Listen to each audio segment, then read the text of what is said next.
I want to jump on here to give a personal thank you to the person who stole my phone many years ago. You know, I get sick and tired when people say that there's a silver lining to every terrible thing that's ever happened.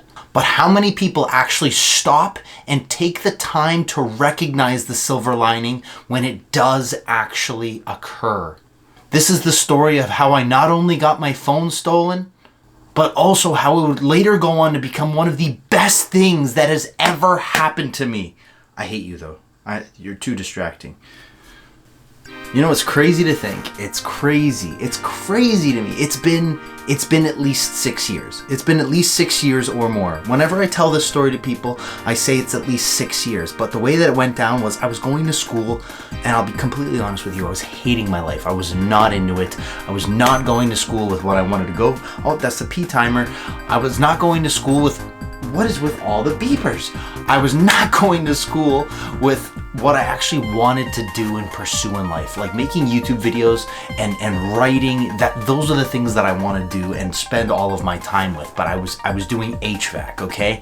And to sort of numb the pain during that time, I was going to the gym as frequently as I could, going as hard as I could every single day. And I was very much against like being on my phone while everyone else was working out, and they would just be on their phones and not working out and not being present, and like so many people just not being present, you know, and it would always bother me. And I remember, if I had it with me here, I don't, it's in the other room. And at the bottom of this very backpack, I would slip my phone all the way into the back, okay? And I would lock it into a locker with a regular lock, just like everyone else. And one day, like many others before, I decided to put my phone inside of my bag and just leave it there. And I had my iPod or whatever the hell I had for music, and I was totally fine. And by the time I came back, reached right into my pocket, like so, waiting to find my phone.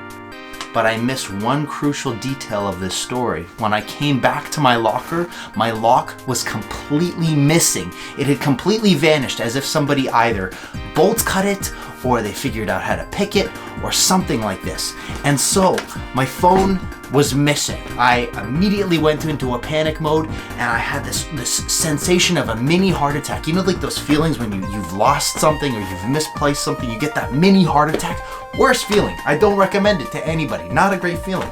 And then I get that, and just as soon as I get that heart attack, that mini heart attack feeling, this intense anger rushes over me as I'm not an angry person, but I have never been as angry as I was in that very moment. And I was so angry that I punched the locker so hard that I left a visible indent into the locker. My knuckle was like destroyed after, but apparently did not even matter. And then I just went for every single person, and I'm like, did you see this locker? Did you see this? Immediately went to the front desk of my school, and I said, can you please look and check the cameras from X time to X time to try. No, sorry, can't do it. Sorry. And so after all of this had occurred, I really could not afford to buy myself another phone. So what I just ended up using was like probably some iPhone or an old iPhone or even a dumb phone for the time, just to be able to have like that level of communication still. And you know, in the moment as it happens, you go through those stages and you tell yourself different things, like, you know, like karma does exist. Karma is a very real thing. And you know, people who decide to do bad things that takes advantage of other people, you know, it will come back to them. And that is one thing, you know, that can kind of appease your mind and give you some peace, you know, at least temporarily, to know that this person will, you know, obviously be met with a terrible fate of some kind. Sorry, that's just how it works. You do something malicious outwardly, and that's going to come back to you in threes. It's the same thing if you do something nice for someone with no expectation of a return. There's always some kind of return that shows up elsewhere or somewhere else. Like just today, I went skating for free. I'm like, where did that come from? How did that come from? I got in for free. That's part of some sort of karmic karmic surplus. I don't know. That's how it works, though. That is how it works. And so these sorts of things, as they occur, we don't always recognize when the silver lining happens. And in the moment, like, it can take days, it can take weeks, it can take even years. And I can say right now, it's taken years to realize how much good has actually come from getting my old smartphone stolen. So I'm gonna go through with you, rapid fire, 4 of the most important things that I've taken away from having my phone stolen, and I would not change a single thing about the past events that have occurred from since then, 6 years ago, all the way until now. Firstly, the most important thing that I gained from this, all of this right here, you see this? This is 6 years of writing. I've persisted for 6 years to document my life in as much detail as I could possibly conceive. And from all of this, practicing and writing like this every single day, it has enabled me the ability to write a book as I am doing right now currently. That's number 1. Secondly, I learned how unhealthy that my relationship to my smartphone was.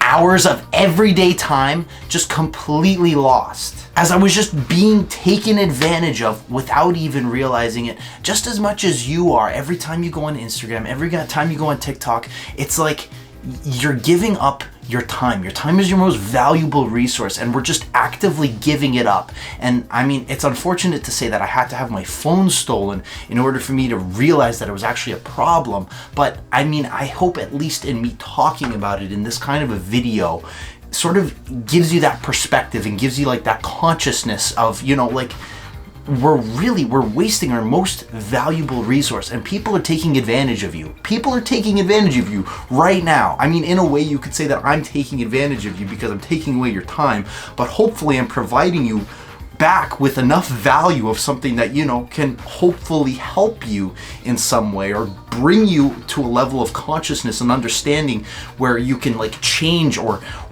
build a better habit, like, you know, spending less screen time. You know, that's such a huge thing. And I mean, obviously I had to learn the hard lesson of getting my phone stolen, but I mean, I'm grateful for it.